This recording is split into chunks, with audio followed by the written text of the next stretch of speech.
So next మీకు వరలక్ష్మి శరత్ కుమార్ గారితో acting experience ఎలా ఉంది?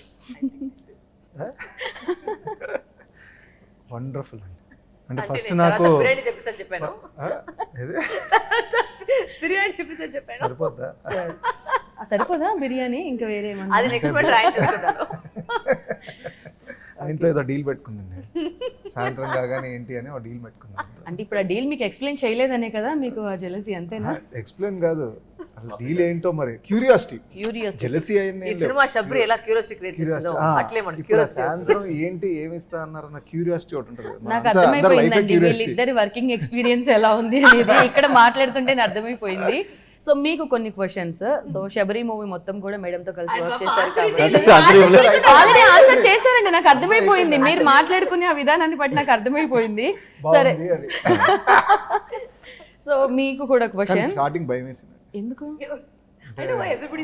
ఆమె మరి మామూలుగా ఆమె పర్ఫార్మెన్స్ చూస్తుంటాం కదా సినిమాల్లో, ఓకే, మేము కూడా ఆడియన్స్ లా చూస్తుంటాం కదా, ఓకే, అన్నీ టాప్ నాచ్ ఉంటాయి. ఇప్పుడు సెట్లో ఈమెతో వర్క్ చేయాలి అంటే చిన్న ఇది ఉంటుంది కదా, ఎలా చేసేస్తుందో ఏంటో, మనం అసలు కంపేర్ చేసుకొని ఆ లెవెల్కి వస్తామా రామా అన్న చిన్న అది ఆ డౌట్ మామూలుగానే ఉంటుంది నాకు. అలాంటిది ఇలాంటి వాళ్ళతో పనిచేసేప్పుడు కొంచెం ఎక్కువ అవుతుంది. ఓకే, బట్ ఎన్నున్నా ఇంకా it was more challenging actually.